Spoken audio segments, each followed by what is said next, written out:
लखनऊ में किसी वीआईपी का प्रोग्राम था। उसके लिए पुलिस और प्रशासन ने कड़ी मशक्कत की थी ताकि वीआईपी का प्रोग्राम बिल्कुल ठीक ठाक सही सलामत हो जाए, जैसे प्रोग्राम सही सलामत हुआ। उसके बाद पुलिस और प्रशासनिक जो अधिकारी होते हैं वह राहत की सांस लेते हैं। इसी बीच में एक कांस्टेबल होता है और कांस्टेबल अलग अलग अधिकारियों के पास जा रहा था। उनके पास जाकर सेल्फी खींच रहा था, सेल्फी ले रहा था। तो जब फोटो ले रहा था तो फोटो लेते वक्त एक महिला कांस्टेबल की उस पुरुष कांस्टेबल पर नजर पड़ जाती है। वो हैंडसम लड़का होता है। उस पुरुष कांस्टेबल को देखने के बाद उन दोनों में आपस में बातचीत का सिलसिला शुरू होता है। लड़की बताती है कि उसकी पोस्टिंग गोमती नगर के इलाके में है। साथ ही वो लड़का बताता है कि उसकी पोस्टिंग डीजीपी कार्यालय में है। दोनों की दोस्ती हो जाती है। दोस्ती कब प्यार में बदल जाती है पता नहीं चलता। दोनों आपस में शादी भी कर लेते हैं। आज जब शादी होती है, कुछ वक्त बीत जाता है तो पता चलता है महिला कांस्टेबल को जिससे शादी की है, दरअसल वो पुलिस में है ही नहीं। वो तो फर्जी पुलिस वाला है। वो ऐसे ही वर्दी पहनता है और वर्दी पहन के कहीं भी घूमने लगता है। अब जो शादी हो चुकी थी तो शादी तो तोड़नी थी नहीं, इसलिए दोनों मजबूरी में साथ रहना शुरू कर देते हैं।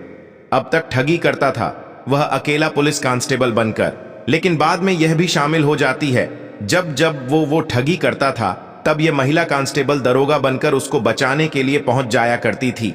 धीरे धीरे करके उसने इसी तरह से लगभग 12 अलग अलग महिला कांस्टेबल से दोस्ती की। उन्होंने प्यार में फंसाया, उनके साथ शारीरिक संबंध बनाए।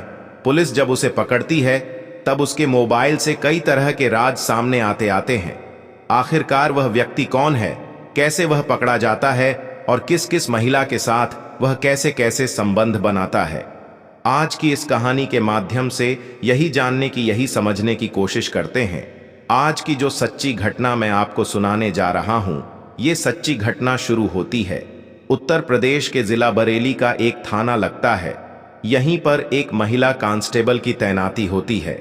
महिला कांस्टेबल के मोबाइल पर एक मैसेज पहुंचता है और जैसे मैसेज आता है तो उससे पता चलता है कि या तो रुपए गए हैं या फिर रुपए आए हैं। जैसे ही महिला कांस्टेबल ने देखा तो उसके मोबाइल से 30,500 चले गए हैं। अब उसके जो खाते में से 30,500 जाना उसके लिए चिंता का विषय था। वो तुरंत ही उस बैंक में जाती है जिस जो उसका खाता होता है और जाकर पता करती है कि उसके RS 30,357 कहां कटे हैं। बैंक मैनेजर कहता है कि मैडम, आपने लगभग RS लाख का लोन लिया है और उसी लोन की ये पहली किस्त गई है जिसमें आपके पैसे कटे हैं। जैसे महिला कांस्टेबल ने ये बात सुनी, उसके पैर तले जमीन खिसक जाती है। वो सोचने पर मजबूर हो जाती है। कहती है, सर, मैंने तो कोई लोन लिया ही नहीं है। मेरा खाते से पैसे ऐसे कैसे जा सकते हैं। वो बताते हैं, पूरी डिटेल देते हैं कि तुमने फला तारीख को फला जगह फला बैंक में इस तरह से पैसे निकाल लिए हैं और वो 23 लाख हैं। ऐसी बात नहीं है। तब उस महिला कांस्टेबल को याद आता है कि कुछ महीनों पहले उसके पास एक व्यक्ति का फोन आता है, जिस व्यक्ति ने अपना नाम राजन वर्मा पुत्र वीरेंद्र वर्मा, निवासी घड़ी मिद्या, जिला लखीमपुर खीरी, और उसकी जो पोस्टिंग होती है उत्तर प्रदेश पुलिस में कांस्टेबल के, उस पर वो लखनऊ में EDG कार्यालय में इसकी पोस्टिंग होती है। इन दोनों की बातचीत का सिलसिला शुरू होता है और जब सिलसिला शुरू होता है तो वो लड़की से मिलने के लिए आता है। बरेली में उस जब मिलने आया था तो उसके पास एक अच्छी महंगी कार थी। उसने अच्छे कपड़े पहने हुए थे। वर्दी के रूप में बिल्कुल साफ सुथरा लग रहा था, जैसे बड़ा अधिकारी हो, लेकिन कांस्टेबल की उसने वर्दी पहनी हुई थी। इन दोनों की दोस्ती हो जाती है। दोस्ती कब प्यार में बदल जाती है पता ही नहीं चलता। उसको महंगे होटल में लेकर जाता है, महंगा खाना खिलाता है, महंगी महंगी चीजें दिलाता है। इसी तरह से उसकी दोस्ती थोड़ी सी और नजदीक बढ़ जाती है। नजदीकी बढ़ते बढ़ते इन दोनों के आपस में फिजिकल रिलेशन भी बन जाते हैं। इस तरह के दावे किए जा रहे हैं। जब यह सब चीजें होने लगती हैं तभी वो उसे कुछ लालच देता है और इसी बीच में उसके कुछ डॉक्यूमेंट निकलवा लेता है। डॉक्यूमेंट निकलवाने के बाद लखनऊ से ही उसके नाम पर वो बताते हैं कि एक कार खरीद लेता है और साथ ही उसके ही नाम से एक बैंक से लोन ले लेता है। लगभग 23 लाख का उसे पहली बार तब पता चलता है जब उसके खाते से RS 30,500 की रकम जाती है। तब वह 13 जुलाई 2024 को बरेली के एक थाने में FIR दर्ज कराती है और फिर पुलिस इस मामले को गंभीरता से लेती है। 3 सितंबर 2024 को आखिरकार बरेली के सैटेलाइट बस स्टैंड के पास से उसको गिरफ्तार कर लिया जाता है और गिरफ्तार करने के बाद जब पुलिस उससे पूछती है कि तुमने ऐसा क्यों किया, तुमने शादी का झांसा देकर इस तरह से इस लड़की के साथ इस तरह से क्यों किया, तब वो कुछ चौंकाने वाली कहानी सुनाता है। इस कहानी को सुनने के बाद शायद आप लोग भी चौंक जाएंगे, सोचने पर मजबूर हो जाएंगे। दरअसल ये बताता है कि ये फैजाबाद में पेठा बेचा करता था, पेठे का कारोबार करता था और अयोध्या में भी काम करता था और फैजाबाद में भी काम करता था। ये इसकी एक पुलिस वाले से दोस्ती हो जाती है। बताया जाता है कि उस पुलिस वाले का नाम सुनील होता है, जो कि खुद को वो एसओजी में बताया करता था।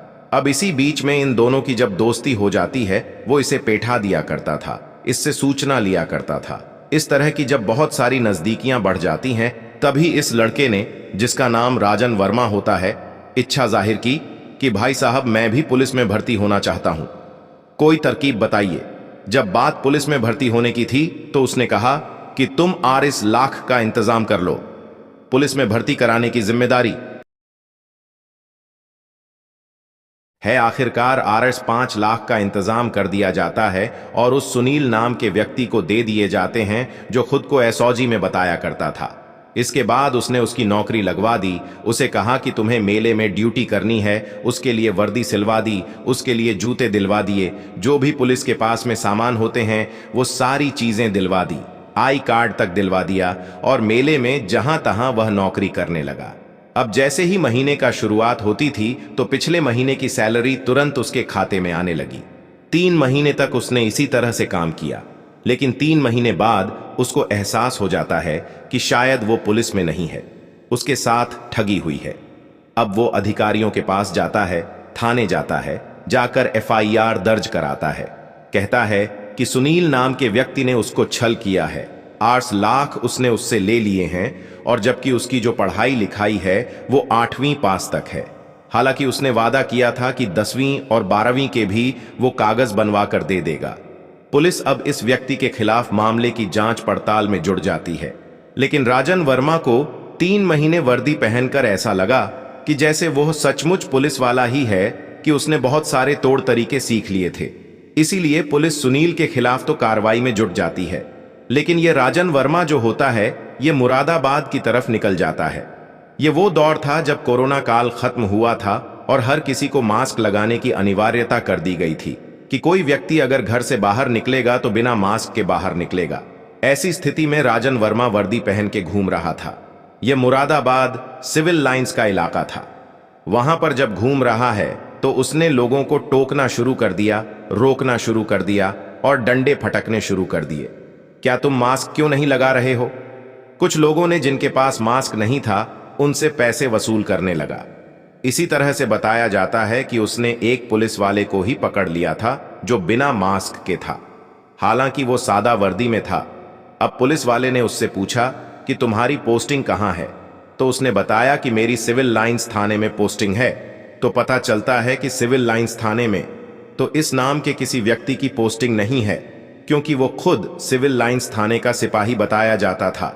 कुल मिलाकर यह मामला फिर थाने पहुंचता है, FIR दर्ज होती है और FIR दर्ज होने के बाद 24 अप्रैल 2021 को मुरादाबाद सिविल लाइंस पुलिस इसको गिरफ्तार करती है और गिरफ्तार करने के बाद इसको जेल भेज देती है। कुछ वक्त जेल में रहता है, जेल से छूट कर आता है तो इसे वर्दी पहनने का एक चस्का लग गया था और इसने और वर्दी सिलवाई और चीजें ली और लेने के बाद फिर इसने मुरादाबाद छोड़कर लखनऊ की तरफ चला गया। वहां जाने के बाद बताया जाता है कि एक VIP की ड्यूटी चल रही थी। जैसे ही ड्यूटी खत्म होती है तो यह पुलिस वालों के बड़े बड़े अधिकारियों के पास जा रहा था और सेल्फी ले रहा था, फोटो खींच रहा था। इसी बीच में एक शालिनी कटियार नाम की महिला कांस्टेबल होती है, उससे दोस्ती हो जाती है, प्यार हो जाता है, दोनों की शादी हो जाती है। शादी के बाद उस शालिनी कटियार को पता चलता है कि जिससे शादी हुई है वो तो फर्जी व्यक्ति है, फर्जी पुलिस वाला है, ऐसे ही घूमता रहता है, वो तो फंस गई है। लेकिन दोनों की आपस में दोस्ती ट्यूनिंग बहुत अच्छी हो जाती है। अब वो दोनों मिलकर ठगी करने का काम शुरू कर देते हैं।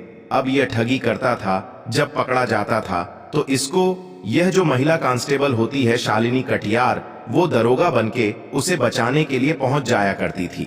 बताया जाता है कि इसी तरह से उसने जो लड़का होता है वो कहीं भी किसी अलग अलग जिलों की लड़कियों को, खासकर जिनके नाम के पीछे सरनेम में वर्मा लिखा हुआ था, ऐसी महिला कांस्टेबल लोग को तलाश किया करता था और ये पुलिस से ही इस तरह से रिकॉर्ड निकालता था, वेबसाइट के माध्यम से किसी तरकीब से, और रिकॉर्ड निकालने के बाद उनसे दोस्ती करता था। दोस्ती करने के बाद, प्यार प्यार के बाद उन्हें शादी का झांसा दिया करता था और खुद को वो अधिकारी बताया करता था। मतलब अधिकारी नहीं, मतलब पुलिस कांस्टेबल बताया करता था। साथ ही जब उनसे मिलने जाया करता था तो महंगी महंगी गाड़ियों में जाता था, अच्छे अच्छे कपड़े पहन के जाया करता था, उनके लिए गिफ्ट लेकर जाया करता था, क्योंकि वो खुद पुलिस में होती थी। तो उनसे इसी बीच में लाख, 2 लाख, 4 लाख, 5 लाख जैसे जैसे पैसे ऐंठने थे तो वैसे पैसे ऐंठता था। साथ ही महंगे होटल में रुककर उनके साथ शारीरिक संबंध भी बनाया करता था। इसलिए महिलाओं को जब पता चलता था कि उनके साथ फ्रॉड हुआ है, ठगी हुई है, तो एक तो वो पुलिस में और दूसरा लोक लाज की वजह से वह किसी से यह बात बताया नहीं करती थी। अगर यदि किसी को पता चलने वाली बात आती थी तो यह अपनी बीवी यानी कि शालिनी कटियार का सहारा लेने के बाद इस तरह से उन्हें धमका दिया करता था। लेकिन 1-2 लड़कियां ऐसी भी आती हैं जिन्होंने आगे बढ़कर पुलिस में जाकर एफआईआर दर्ज कराई और एफआईआर दर्ज कराने के बाद इस व्यक्ति को सबक सिखाने की कसम खाई थी। दरअसल 13 मार्च 2022 को 722 आईपीसी की धारा 46, 420, 506 में मुकदमा दर्ज होता है। जिला शिराबस्ती और थाना भिंगा, यहीं पर महिला कांस्टेबल की तैनाती होती है। इस महिला कांस्टेबल से 2021 में मैसेज के माध्यम से इस व्यक्ति की बातचीत होती है और इसने खुद को बताया था कि वह लखनऊ के एडीजे कार्यालय में इसकी पोस्टिंग है और आपको किसी चीज की जरूरत हो तो बताइएगा, क्योंकि हम अगर ब्रदर के नाते आपके काम नहीं आए तो किसके काम आएंगे। इसने उससे दोस्ती की और दोस्ती करने के बाद कहा कि लखनऊ में पहले एक काम करते हैं, घर खरीदते हैं।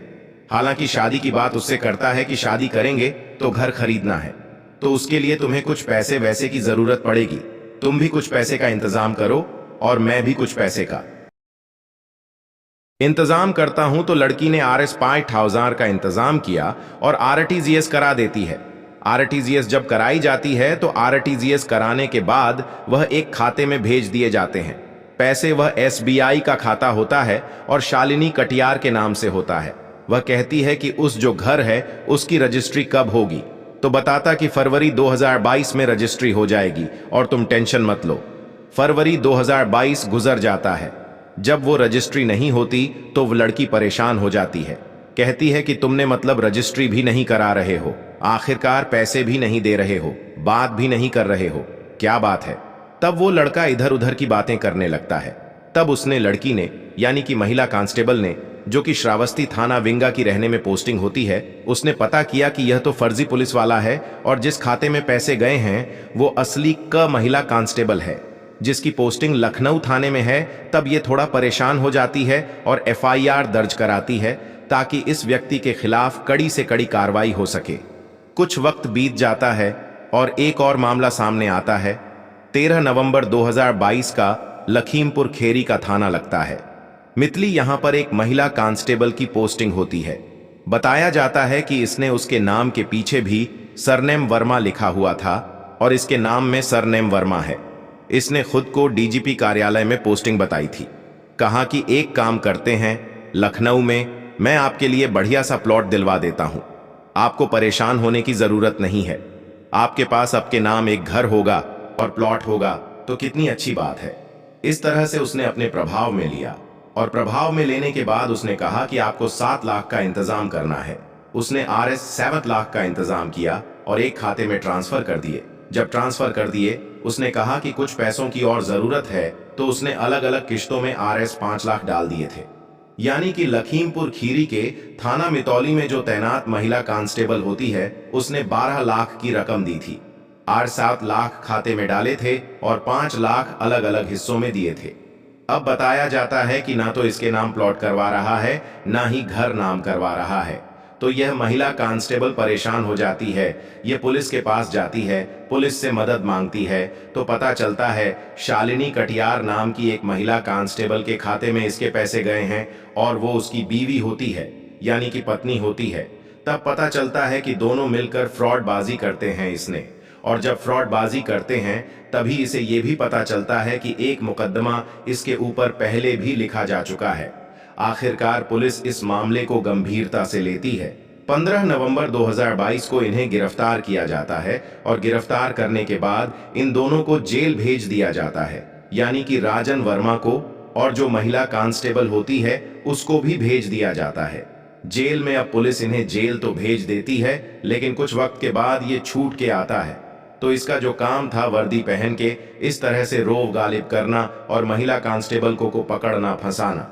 जब पुलिस बरेली की पुलिस इसे गिरफ्तार करती है, गिरफ्तार करने के बाद जब इसका मोबाइल अपने कब्जे में लेती है तो पता चलता है कि लगभग 10 से 12 महिला कांस्टेबल के ही संपर्क में था और 10 महिला कांस्टेबल संपर्क में होने के बाद उनसे चैटिंग किया करता था, उनसे बातचीत किया करता था। उनके फोटोज उसके मोबाइल में थे, इसके फोटो उनके मोबाइल में होते हैं और उनमें बताए दावा ये किया जा रहा है कि लगभग 10 से 12 महिला कांस्टेबलों के साथ इसने शारीरिक संबंध भी बनाए हैं। और जब जब ये फंस जाया करता था तो जो इसकी पत्नी है, जो महिला कांस्टेबल होती है, वो दरोगा की वर्दी पहनने के बाद अपने पति को बचाने के लिए पहुंच जाया करती थी। हालांकि पुलिस अभी इस मामले की जांच पड़ताल में जुटी है ताकि इस आरोपी के खिलाफ कड़ी से कड़ी कार्रवाई हो सके। और पुलिस ने यह भी एक मैसेज दिया है कि ऐसी कई महिलाएं होंगी, महिला कांस्टेबल जिनके साथ इसने ऐसा फ्रॉडबाजी की होगी जिनसे इसने पैसे लिए होंगे। कई महिला कांस्टेबल लोक लाज की वजह से सामने आने से शायद बच रही होंगी। उन्होंने अपील की है कि ऐसी किसी महिला कांस्टेबल के साथ इसने अगर गलत किया है तो उन्हें गोपनीय रूप से इसे चुपके से अपने पुलिस से संपर्क साधना चाहिए। उन्हें बताना चाहिए कि इस व्यक्ति ने उनके साथ इतना बड़ा फ्रॉड किया है ताकि इसके खिलाफ कड़ी से कड़ी कार्रवाई हो सके, ताकि ज्यादा से ज्यादा समय जेल में रह सके, ताकि ये किसी और नई महिला कांस्टेबल के साथ कभी इस तरह का गंदा घिनौना कृत्य ना कर सके, उनसे पैसे ना ऐंठ सके। तो दोस्तों, इस पूरे घटनाक्रम को सुनाने का उद्देश्य किसी को परेशान करना नहीं है, किसी का दिल दुखाना नहीं है, बल्कि आपको जागरूक करना है, आपको सचेत करना है। आप सब लोग अपना ख्याल रखें, सुरक्षित रहे। जय हिंद, जय भारत।